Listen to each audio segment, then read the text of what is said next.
안녕하세요. 성균관대학교 사학과 유튜브 샤이입니다. 오늘 영상에서 여러분께 소개해드릴 곳은 바로 학교의 상징인 성균관입니다. 너무나도 유명하고 또 매일 지나치는 곳이지만 성균관에 대해 많은 것을 알고 있지 못하는데요. 저와 함께 성균관을 걸어보며 구석구석에 대해 알아보도록 하겠습니다. 그럼 시작해볼까요?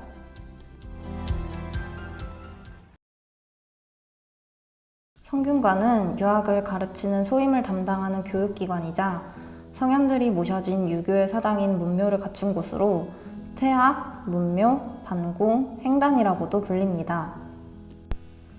성균이란 의미는 고대 중국에서부터 여러 가지로 해석되었습니다. 성균은 일반적으로 성, 인재, 지미치, 균, 풍속, 지부제, 즉 인재로서 아직 성취하지 못한 것을 이루게 하며 풍속으로서 가지런하지 못한 것을 고르게 한다는 뜻을 가졌습니다.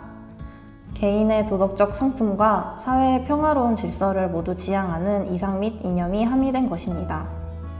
비슷한 의미로 성이란 그 행동에 이지러진 것을 바로 완성해주고 균이란 습속의 치우침을 균형 있게 하는 것이라고도 하였습니다. 우리나라의 성균관은 본래 고려의 수도 개성에 건립된 교육시설이었습니다. 처음 고려 문종의 별궁에 자리하던 것이 국자감으로 옮겨오고 교육의 기능이 강화되어 충성왕 2년 성균관이라는 이름을 얻게 되었습니다. 고려 말 이색과 정몽주 등이 활동하였던 유서 깊은 이곳은 조선 건국 이후 태조에 의해 한성부 순교방이 세워지면서 새로운 역사를 써내려가게 됩니다. 주나라 때 천자국의 대학은 물이 그 주위를 둥글게 에워싸고 있고 제후국의 대학은 물이 주위를 반만 둘러싸고 있다고 하여 반수라고 하였습니다. 이런 의미에서 학교를 반궁이라 부른 것입니다. 대학이 세상과 격리되어 있는 하나의 구역임을 상징적으로 보여주는 것인데 한양에서도 이러한 곳이 있었습니다. 과거 성균관은 하천을 끼고 있었습니다. 그런데 이 하천은 학교의 반만 둘러싸는 것이 아니라 두 하천으로 나뉘어져 학교를 둥글게 에워싸고 있었습니다.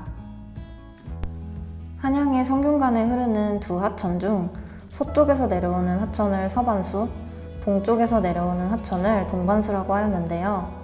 이 두 하천은 지금의 성균관대학교 입구 사거리 길 중 대면거리에서 만났다고 합니다. 두 하천이 합류되어 흐르는 하천을 반궁천이라고 불렀습니다. 성균관은 태조 7년 7월 서울 순교방에 대성전, 동무, 서무의 문묘를 비롯하여 명륜당, 동제, 서제, 양영고 등의 건물이 지어졌고 성종 때 종경각과 반수가 완성되면서 그 모습을 갖추게 되었습니다. 순교는 성균관이 자리 잡은 데서 유래하여 교육을 숭상한다 라는 의미를 가지고 있었습니다. 성균관은 강학을 위한 공간과 재양을 위한 공간으로 나뉘어 있습니다. 재양 공간이 앞에, 강학 공간이 뒤에 있는 전묘 후학의 공간 구성은 주로 초기 관악의 형태입니다. 임진왜란으로 소실된 바 있으나 기존의 성균관과 가장 유사한 나주현교의 모습을 참고하여 강학과 재양 공간을 중건하였습니다. 명륜당은 성균관 유생들이 공부했던 강당이자 과거 시험장이었습니다. 임진왜란으로 소실되었지만 선조 39년에 중건하였습니다. 현판의 경우 명나라 사신인 주지번이 썼습니다. 명륜당 안쪽에도 수많은 현판이 걸려 있는데요. 그중 주목할 만한 현판들이 있습니다. 하나는 공자의 77세 손인 공덕성이 쓴 현판입니다. 또 하나는 명륜당 천장에 걸린 현판인데 주자의 글씨를 집자한 것입니다. 이에 대부분은 영정조 시대의 현판이며 특히 고종의 어필인 현판은 세점으로 가장 많습니다. 가운데 월대에 오르는 계단은 일반 궁궐과 다르게 3도가 아닌 하나의 계단으로 되어 있습니다. 공자는 은행나무 밑에 단을 만들어 제자들을 가르쳤다고 합니다. 이 때문에 성균관의 별칭 중 하나가 횡단입니다.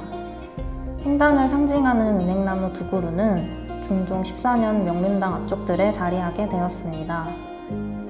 천연기념물 제59호로 지정되었으며 동쪽에 있는 나무는 한국전쟁 때 포탄을 맞아 가지가 갈라졌습니다. 명륜당 앞 은행나무는 모두 순나무로 열매가 열리지 않는데요. 이에 대해 은행나무 열매 특유의 냄새도 있지만 일단 공부하는 공간에 음의 기운인 암나무가 있으면 안 됐기 때문이라는 설도 있습니다. 명륜당과 은행나무는 사계절 내내 아름답지만 단연 최고는 가을이 아닐까 싶습니다. 매년 11월 초 정도가 되면 명륜당의 은행잎이 절정을 이루고 있는 모습을 볼 수 있습니다. 종종 웨딩 촬영이나 스냅사진 찍으러 오시는 분들도 계실 정도로 예쁘니까 이때 꼭 방문하셔서 인생샷 남기고 가시길 바랍니다. 조선시대 문관시험은 소가와 대과로 구성되었습니다. 소가에 합격했을 경우 대과를 치를 수 있는 자격이 주어졌는데요. 대과를 준비하는 과정에서 성균관에서 머물며 공부를 할 수 있었습니다. 이때 유생들이 머물렀던 공간이 바로 동제와 서제입니다. 방은 총 32개였는데 실제로 유생들이 기거하는 방은 29개였습니다. 그 이유는 유생들의 자치적인 학생회 조직 때문이었습니다. 성균관에 기거하는 유생들 중에는 지금의 학생회장 격인 장의가 있었고 제회라는 학생회 자치 조직이 있었습니다. 장의는 학생회의 전체 회의를 통해서 선출되었고 동제와 서제에 각각 선발되었습니다. 그 이유는 1인 체제의 독단적인 운영을 막기 위해서였습니다. 유생들은 지금의 기숙사 운영과 비슷한 방식으로 자치 조직을 운영했습니다.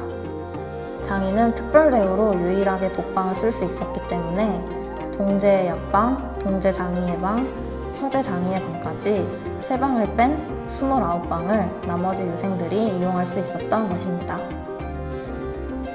저는 특히 동제의 마루를 좋아하는데요. 공부하기 싫을 때 종종 와서 앉아서 수다를 떨거나 책을 읽곤 합니다. 종경각은 성균관의 책들을 보관한 도서관으로 명륜당 북쪽에 자리했습니다. 각종 유교 경전 및 역사서들이 보관되었습니다. 성종 7년에 창건되었고 중종 9년엔 화재를 입은 바 있으며 임진왜란으로 소실되었다가 광해군 13년에 중건하였습니다. 1924년 경성제국대학이 설립된 이후에는 대부분의 책들이 제국대학으로 옮겨졌고 남은 책들은 한국전쟁 때 소실되었습니다.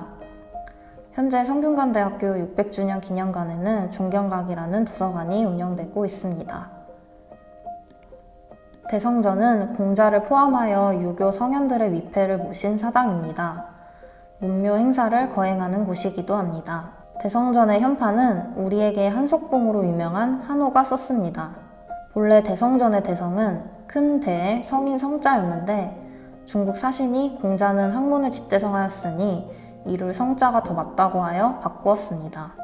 기단 양측에 계단이 있고 전면에도 동서로 계단이 나와 있습니다.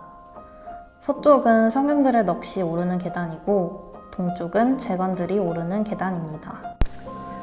대성전은 고유례라는 행사가 이루어지는 장소이기도 한데요. 고유례란 입학, 졸업, 건물 준공 등 학교에 큰 행사가 있을 때마다 공자사당을 찾아 이를 보하는 성균관 대학만의 고유의식입니다.